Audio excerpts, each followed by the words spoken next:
شما از اون دسته از افرادی هستین که موقع صحبت کردن با اعضای خانواده منظورتون رو نمیتونید به درستی برسونید. یا ممکنه از اون افرادی باشید که موقعی که رانندگی میکنید مدام عصبی میشید، مدام بوق میزنید و حتی نمیتونید 60 ثانیه پشت چراغ خطر بایستید.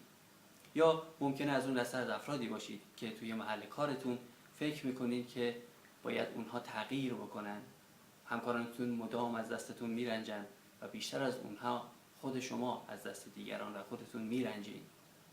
یا از اون دسته از افرادی هستید که وقتی که یک رابطه رو تموم میکنید به خاطر اینکه اون رابطه فرد مقابلتون خصوصیاتی داشتش که باب میلتون نبود و نفر بعدی هم دقیقاً همون خصوصیات داره، از این دسته از افراد هستید.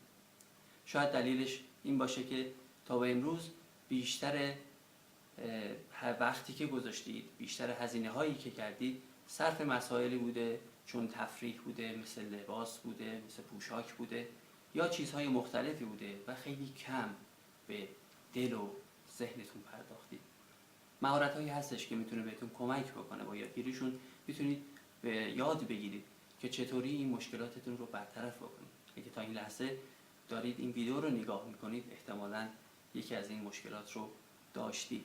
اما یک نکته اصلی هستش، تا به امروز میدونید که مشکلاتتون چی بوده، خیلی خوب تو قلبتون میدونستید که مشکل کجا هستش دقیقاً، اما یک چیزی مانعتون میشده.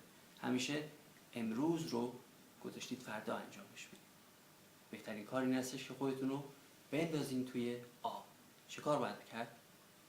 یک راهی رو پیدا بکنید، محیطی رو پیدا بکنید که بتونید مشکلاتتون رو توش حل بکنید. کسی که این کار رو بلده و خوب میتونه این مشکل شما رو درک بکنه و حلش بکنه.